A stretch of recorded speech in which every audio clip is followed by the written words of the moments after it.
This is a download from the BBC. For more information, visit bbc.co.uk/RadioWales. Okay, the Lord wants us to be intimate this morning, to draw near to Him and to draw near to each other. 네, 주님께서 오늘 더 친밀해지시길 원합니다. 그래서 더 앞쪽으로 더. The world has come to Llanelli this week, and so has All Things Considered. Okay, good morning everybody. 네, 안녕하세요. Burita. I'm Roy Jenkins, and I've joined Koreans and Indians, Egyptians and Americans, and people from across Europe for what's billed as an international festival of worship. It's the 5th celebration for the nations, a week-long event aimed specifically at worshippers from the countries touched by the Welsh revival of 1904-05.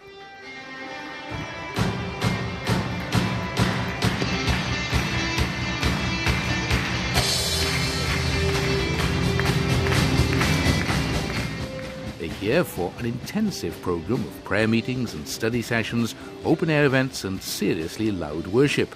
3 hours every morning, except the day the service lasts from 10 in the morning until 10 at night, with some staying for every minute.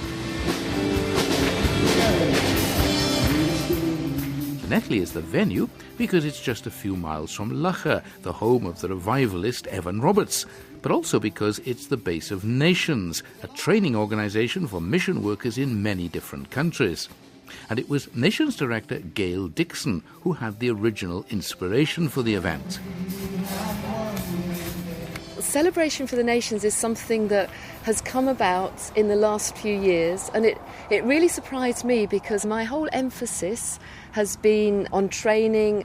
But a few years ago, God gave me a vision, which is a very strange thing. It was a very new thing to me.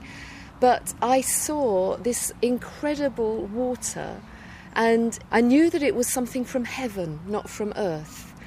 And I felt that it was very much connected with the history of Wales and something that God wants to do in Wales again. And I don't know if your listeners know, many of them perhaps will know, about the great move of God in 1904, known as the Welsh Revival. But 1904 was very, very special. And as far as I understand, about 100,000 people found faith in the living God within 6 months. And so many people heard about it from different nations that they came to Wales, they visited what was happening. They saw not only people were meeting God, but the whole society was being transformed. And they took that message back to their own nations. Yet, nowadays, many of the churches and the chapels are empty, and it just seems as though all that life has died. So, what has this to do with this particular event? Well, as I received this vision of the living water, I understood him saying to me, gather the people from the nations that were affected by that 1904 revival back to Wales to sing to him again, to worship him again, and to ask for this breakout of blessing in Wales again. Wales, I believe, is meant to be a nation that blesses many, many different nations of the world. So, I mean, I've been amazed, especially from Korea. People have really caught this vision and been coming back. I think this year maybe 200, 250 from Korea. We've got also people from Mizoram in northern India, and they're praying and fasting for 40 days because they are so grateful to God that Christianity came from Wales to Mizoram. So they say they haven't got money, they haven't got great ability, but what they can do is pray and fast. One of the things I've been aware of over the last couple of days is a need to pray for our unity. 예, 그리고 지난 며칠간 제가 느낀 바로는 저희의 연합을 위해서, 단합을 위해서. The deep spiritual link between Wales and Korea is rooted in a remarkable story. The first person that brought the gospel to Korea was a young Welshman called Robert Jermaine Thomas. And every Korean Christian knows his name. He was martyred in 1866. He was beheaded as he was handing out Bibles The person who beheaded him took the Bibles, because paper was so rare at that time, and actually papered his walls in his house with the Bible. That house became a guest house. So many, many people passed through that house, read the words that were still papered on the wall from the Bible, from God's Word. Many actually got touched and became Christians. In time, that became the first church. When the Welsh revival came to Korea in 1907, it came and started in that very church. So it's quite amazing. And flourished in Korea. So many, many Korean people recognise that they have a debt of gratitude to Wales. Jake Kim studied at the Nation Centre in Llanelli before spending 7 years as a missionary in China. He's now back living in Wales.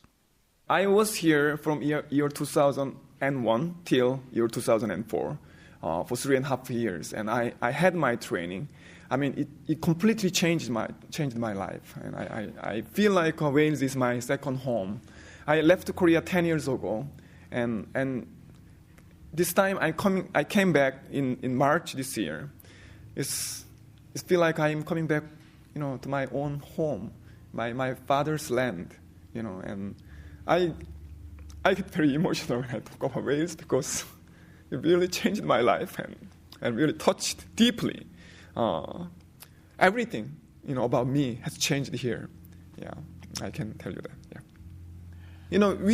We learn from our home, from our family, our school. We learn to be reasonable, to think and calculate all the time, right? And, if I have 10 pounds in my pocket, then I can go and buy fish and chips. But if I have only 1 pound here, I can't go and buy fish and chips. But basically what I learned here is how to live by faith, not by what I have or what I see. I learned how to listen to God. It has changed my life. I mean, I've been in Korean church many years, and also they taught us many different things, but I don't really learn how to follow Jesus, how to listen to him and follow in his steps. But Wales taught me this precious, most precious things in Christianity. Then I learned, just step by step how to follow the Lord. And, when I was in Wales, I was really, really, really poor. Sometimes I didn't have nothing to buy anything, But it's incredible how God really worked in my life. But what happened at those times when you had no money at all? What then happened? I mean, God has a really various way to provide me. I mean, I was in real need of money. I needed like 150 pounds.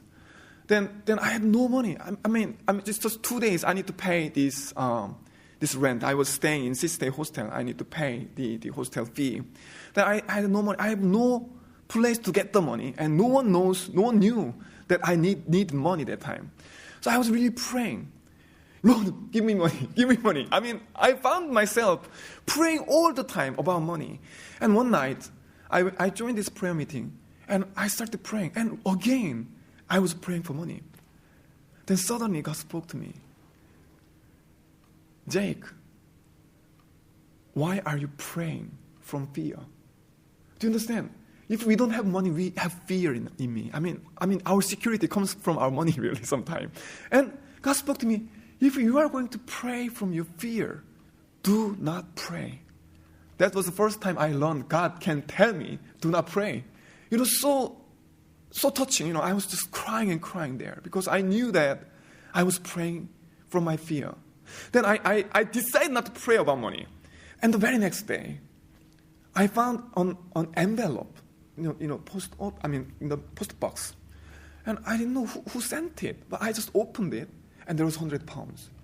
Then the very next day, because I had only 2 days left to pay off my hostel fee, I got a letter from Korea.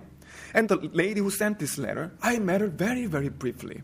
But she sent me a letter, so I opened it, and there was 50 pounds. I mean, it's faith experience. God really knows what we need. And it's not about what we do. It's understanding who we are and following in his steps, really. And that's what I learned from Wales. 조심할 필요가 있습니다. 있습니다. So before we start this morning, I'd like us to stand together, maybe put a hand on the shoulder of the person next to us, and I'd like us to pray together. 그래서 지금 시작하기 전에 하기를 원하는 World Horizons is a related Llanelli-based mission organisation, and it shares in organising Celebration for the Nations. Its director is Gareth Jones. We're here from different nations, but God has made us one body. This event really is focused on worship. It's focused on the Lord. But I think what's happening, it's sort of a shift occurring in terms of a mindset. I think you go into mission and your aim obviously is to reach the people around you and to spread God's love. And sometimes the focus can be on the work and not on the Lord. And I always remember a quote that Mother Teresa gave, and she said that every time somebody asked her, how can you do what you do? How can you give to all these people on the streets of Calcutta? So many tragic situations. And she said, in the face of every poor person, I see Jesus. And she used to pray for 3 hours before she went out in the streets.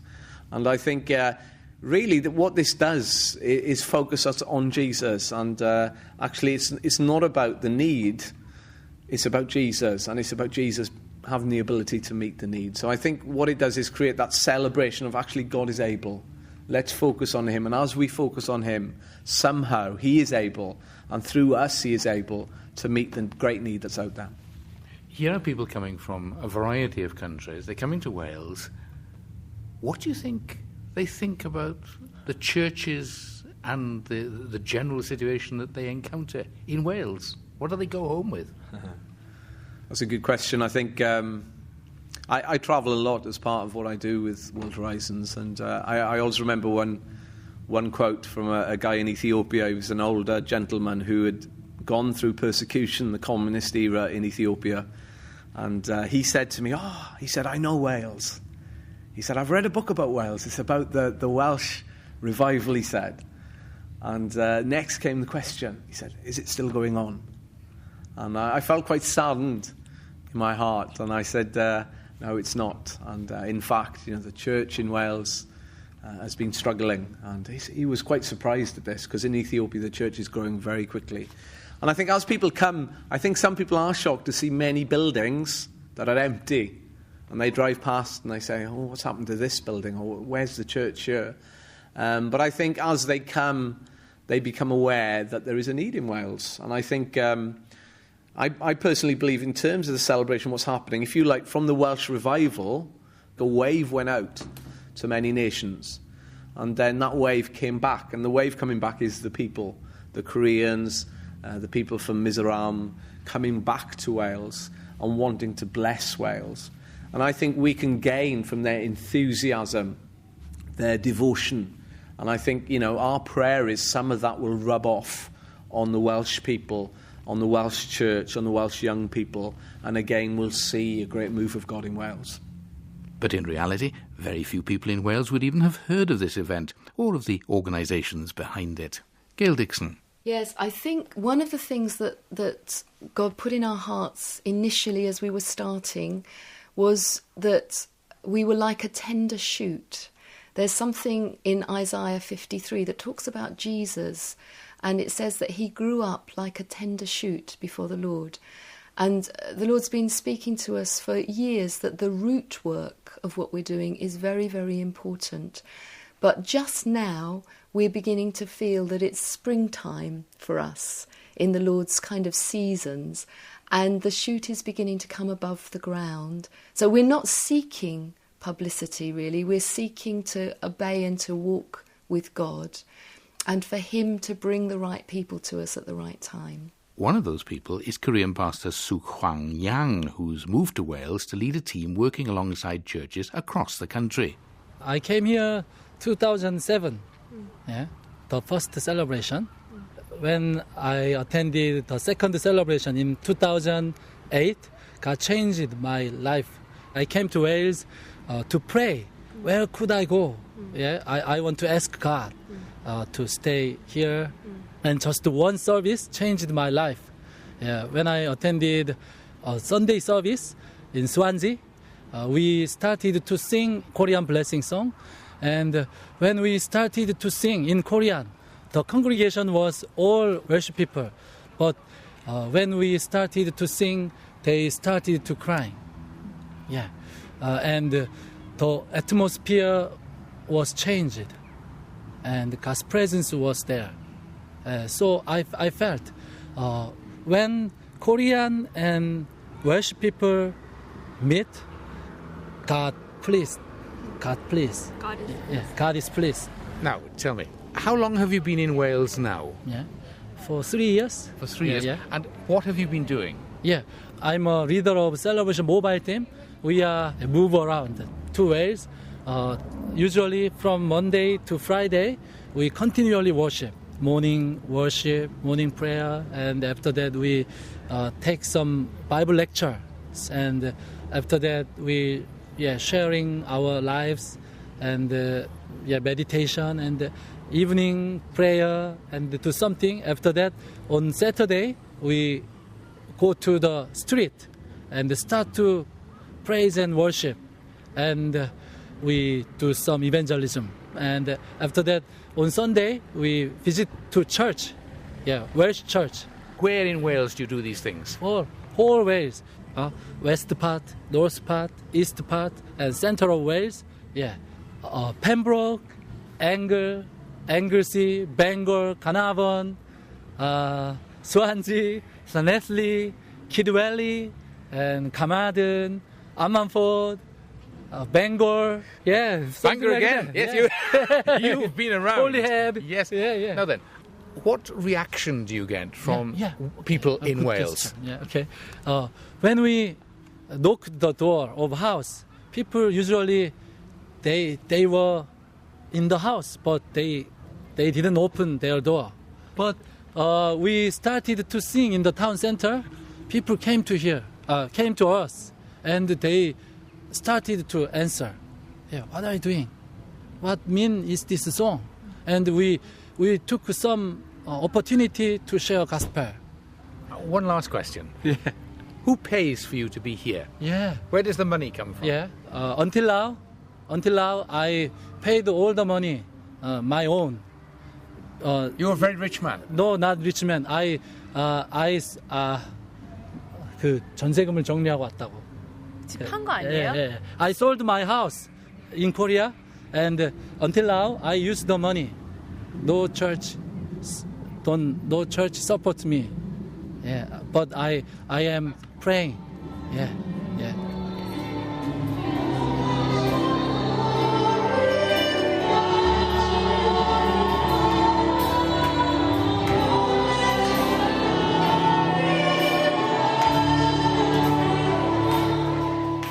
Hyung-won is one of his country's most popular writers of worship songs, and it's his championing which helps attract many of the Koreans to the event. Like others here, he has a particular concern for the reunification of South Korea with the North.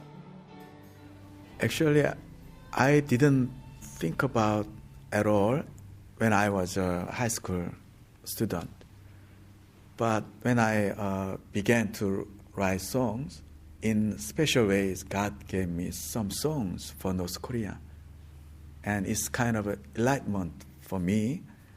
And I started to share that songs to my, South Koreans. And I believe that it's God's guidance for me and also for my Korean fellows. And in these days, as a team, we share about those Korean situations and the purpose of our Korean people, God's calling in these days, the unification of Korea is not the goal. It's a kind of beginning point to bless, all over the world, like, Wales, because in North Korea, a lot of under churches still there. I believe that they have stronger belief than South Koreans because they are alive even under persecution or that kind of stuff. So I believe that God is leading Koreans for unification, not just for Koreans to bless all over the world, What, as a Korean, do you think about what is happening in North Korea? Physically and spiritually, it's a terrible situation. I believe that South Koreans, especially as a church, we need to reach out, helping, them. And, in these days, my heart sad because present government, they don't allow, a lot of help for North Korea. It's very, very sad situation because a lot of North Koreans, they are dying without gospel, without food. And in South Korea, a lot of monies and a lot of things. So we've got to help them. But you are concerned not only that they shall know God, but that they shall have food to eat as well. Right. And Yes. some sort of freedom. Yes, right. Yes, it's true. Yes. I don't know exactly how many people died in their famine. But I know that hundreds of millions, people died during that period. And in these days, almost same things happen again. It's our responsibility, especially Christians. We need to help them and reach out to them. Sometimes in 1999, we recorded one CD, and God told us that all the benefit, all the monies, from this CD, you need to share to North Korea. So we did, and it's small things, but through that, some North Koreans can have benefits, that kind of stuff. Even I'm not a rich man, but God want me to share something. If we do share food or something first, and then they can hear the gospel. When they are alive, they can hear the gospel of Jesus Christ. God is raising up an army of the Lamb. 하나님께서 어린 양의 군대를 일으켜 세우시고 계십니다. And an army that fights with the weapons of love. 사랑의 무기를 가지고 싸울 그러한 군대를 찾고 계십니다. You know that love never fails. 여러분, 사랑은 결코 실패하지 않는 것을 알고 계십니까? 할렐루야. This is our weapon. 이것이 우리의 무기입니다. The vision which inspired Gail Dixon to set up Celebration for the Nations had a profound effect on her. What I would say is, if I was just solely going on a vision, I wouldn't have confidence in it. I wouldn't have put my full trust in it without having tested it out with others and without the biblical confirmation. But this has only happened twice in my life, and I was in prayer. I can't even remember if I had my eyes open or closed, but I was suddenly aware, and I was seeing things visually, because what I was amazed at was the incredible colour of this water. It was like sapphire, and the light was coming from inside it. And I just knew that this was something from heaven, and so that's why I tried to touch it, and that's where, something was blocked. And I looked up and there were other people around. So I don't know how it works exactly, but I was physically seeing something. I mean, often in prayer, I'm very visual anyway, so I think in pictures. But this was a different kind of thing. As I would say, I've only it's happened to me twice. I've been a Christian for over 30 years, and this is only the second time this has happened. So I know for me, it was very special, and I had to act on it. I had to explore it.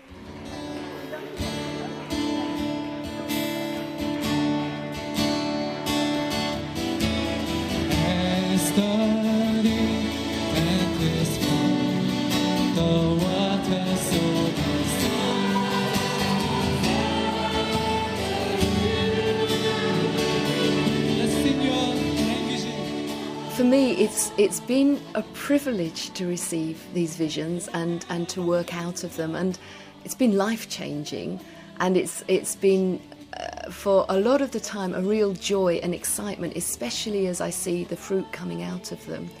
there definitely have been times of struggles. After the first year of celebration, I thought it was just going to happen for 1 year, Celebration for the Nations. And we did a huge effort and had about 1,200, 1,300 people with us the first year. But after the first year, some of the Korean leaders came to me and said, we think we should be continuing for 7 years. At that point, having poured out myself to get 1 year going, I just burst into tears and said, I can't do this. But they encouraged me and they said, we're going to send you helpers, which they have done.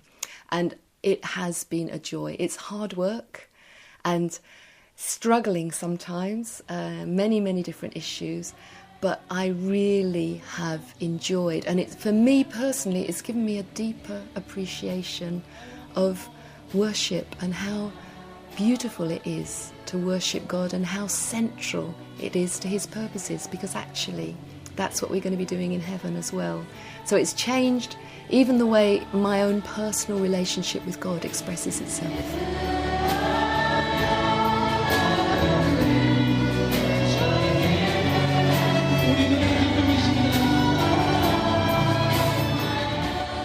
Really, we're praying for a transformation, for God to move again in Wales, for him to transform and bring great new hope, fresh life into our society.